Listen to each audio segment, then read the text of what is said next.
சாரோட பிளானு சைனைடை சப்பிட்டு செத்து போயிடுச்சா. சொம்மோ காண்டில் இருக்க பிள்ளையா.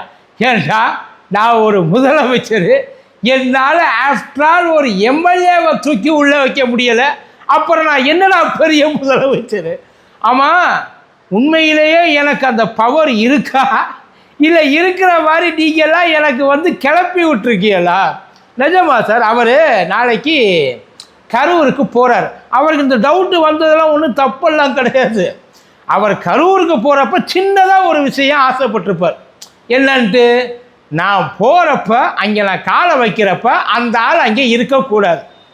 ஏன்னா ஆல்ரெடி ஸ்கிரிப்டை ரெடி பண்ணி வச்சுருப்பாங்க. இல்லை பாருங்கள், எதுக்கு நான் 2 மாதமாகி நான் ஏன் கரூரில் காலை வைக்கலை? ஏன்னா கரூரில் இப்படி செஞ்சவனை தூக்கி உள்ளே வச்சுத்தான் நான் காலை வைக்கணும்னு நான் நினச்சிருந்தேன். அதை செஞ்சுட்டு அதுக்கப்புறம் உங்களை பார்க்கலான்னு நினச்சிருந்தேன்.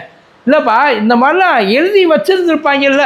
இப்போ திடீர்னு நைட்டோட நைட்டாக ஸ்கிரிப்டாக மாற்றணுன்னா எப்படா முடியும் கேட்குறாங்கல்ல. கோர்ட்டில் அதான் இப்போ 10 நாளாக நமக்கு காதுக்குள்ளே எண்ணத்தை கொண்டாந்து கத்திட்டு கிடந்தாங்க. ஆட்சியை கவுக்கிறதுக்காக செந்தில் பாலாஜி வேலை பேசினார். 50 25ன்னாங்க, 50ன்னாங்க, 100ன்னாங்க, இன்றைக்கி 300 கோடிக்கு போயிட்டாங்க. 300 கோடி ரூபா பேரம் நடந்தது. பேரம் நடந்தது.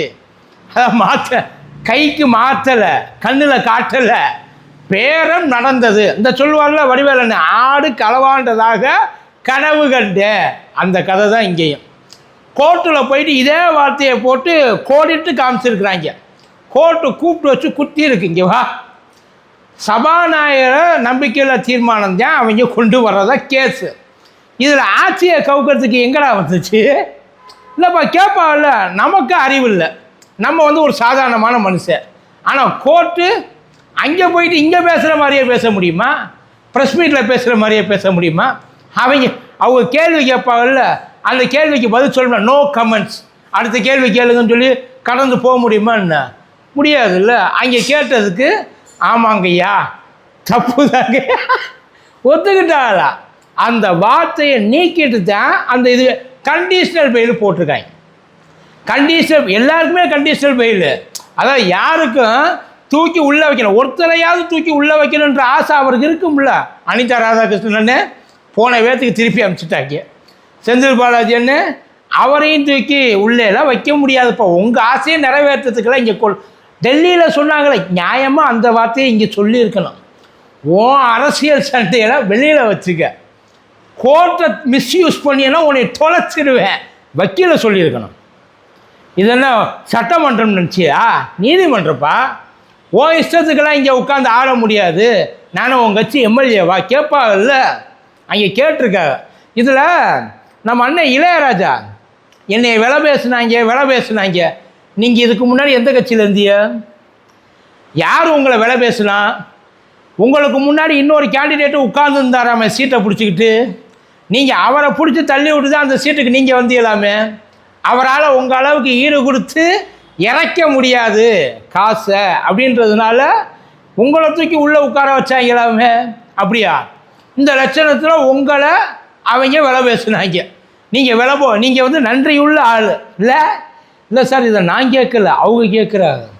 அதே மாதிரி ஏன் செந்தில் பாலாஜியை வெளியில் விட்ட? அதாவது இப்போ இவ்வளோ பெரிய ஒரு தேச துரோகம், அரசியலமைப்பு சட்டத்தையே ஆட்டி பார்த்துட்டாங்க. அப்படித்தானே பேசுனீங்க? அப்படி பேசுகிறப்ப ஏன்னா போலீஸு இத்தனை நாள் அப்படித்தாப்பா சொல்லிகிட்டு இருந்துச்சு. அந்த நட்சத்திர விடியில் வச்சு பேசுனாங்க, இந்த இதில் வச்சு பேசுனாங்க, எல்லாத்துலேயும் வச்சு பேசி நீங்கள் தான்டா பேசிகிட்டு இருந்தீங்க. பேசுகிறதுக்கு ஏதாச்சும் ஒரு காரணத்தை கொண்டாந்து கொடுங்கடா அப்படின்னா எங்கேயுமே இல்லை சார். இவங்க 2 பேரும் ஒன்றா இருந்திருக்காங்க. எங்கடா ஒன்றா இருந்திருக்காங்க? கூகுள் மேப்பில் பாருங்கள் சார், டவர் சிக்னல் இருக்குது, 2 சிக்னல் உரசிக்கிட்டு இருக்கு பாருங்க. இந்த ஆதாரம் பார்த்தாதான் இதெல்லாம் ஒரு ஆதாரமானு தூக்கி அடித்து அதுக்கு தான் வெளியில் கொண்டாந்து வச்சுருக்கிறார். அதுக்கு தான் சார் கொண்டாந்து வச்சுருக்காரு. இதில் இந்த ஆட்சி கலைப்பு, இந்த விலைக்கு வாங்குறது, இந்த பேச்சுக்கெல்லாம் வேலையே இல்லை. அதுக்கு எந்த விதமான ஒரு எவிடன்ஸும் அவங்க கையில் கிடையாது. இந்த ஒரு யூடியூபர் மாட்டினார்ல, அந்த யூடியூபரோட அந்த விஷயத்தையெல்லாம் எடுத்து கேட்டிங்கன்னா தெரியும். அவர் இதுக்கு முன்னாடி பார்த்தீங்கன்னா தெரியும். மனுஷன் தாவேக்கா 50%, ஆனால் நல்லா தான் கணிச்சிருக்காப்புல, சும்மா இல்லைன்னு சொல்லக்கூடாது. 30% தாவேக்கா வாங்கினாரு. அவர் சொன்ன மாதிரியே 33%, 34% தாவேக்கா வாங்கிருச்சு.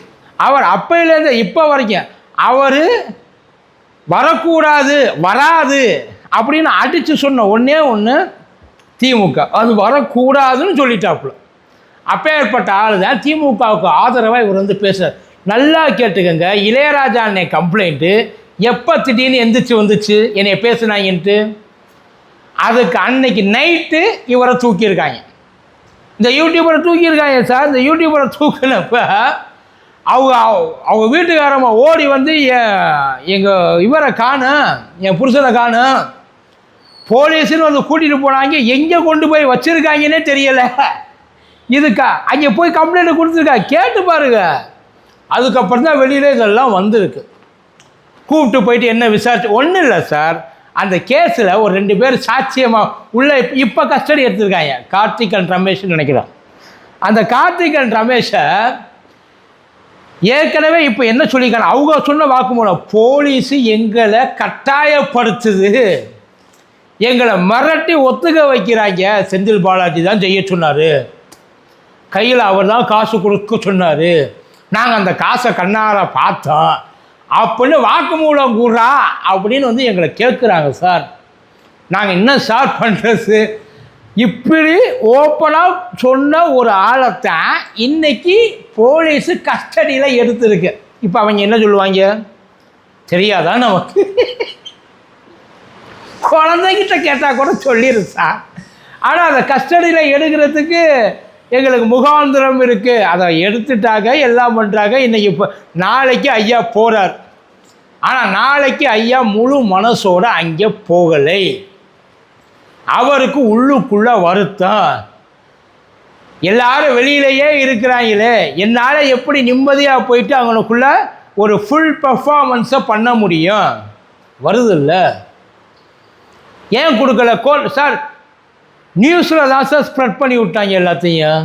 இவங்க இந்த கோர்ட்டுக்கு போனால் அப்படியே குப்புறப்படுத்திடுவாங்க எல்லோரும். கோர்ட்டுக்கு போகிறப்ப திமுக கோர்ட்டுக்கு போயிட்டு அங்கே முடியாது அப்படின்னு சொன்னது ஓகே. அங்கே போயிட்டு கோர்ட்டு வந்து நீ உன் மனுவையெல்லாம் என்னால் ஏற்க முடியாது. அதே தான் இங்கேயும் நடந்துச்சு. பேசியிருக்கணும்ல. உங்களுக்கு இருக்கு, அதாவது பேரம் பேசுகிறத பற்றி யார் பேசிக்கிட்டு இருக்கான்னு பார்த்துங்க. இவங்கெல்லாம் வந்து ரொம்ப உத்தவங்க. அவங்களுக்கு குதிரை பேரம்னா என்னன்னு தெரியாது. காசு கொடுத்து எம்எல்ஏவை வாங்குறது, கடைசி நேரத்தில் எம்எல்ஏவை மாற்றின ஆள் தானே சார் நீங்கள். அந்த எம்எல்ஏவுக்கு அந்த விஷயம் தெரியாதான். அதை கேண்டிடேட்டாக நிற்க போகிறாருல, அவருக்கே தெரியாதான். அவரே வந்து வெளியில் வந்து ரூமரை பார்த்து தான் அவர் தெரிஞ்சுக்கிட்டார. என்னப்பா நான் எம்எல்ஏ கேண்டிடேட் இல்லையா, அப்படியா அப்படின்னு சொல்லி பாவம் அப்பாவே கேட்டிருக்காரு.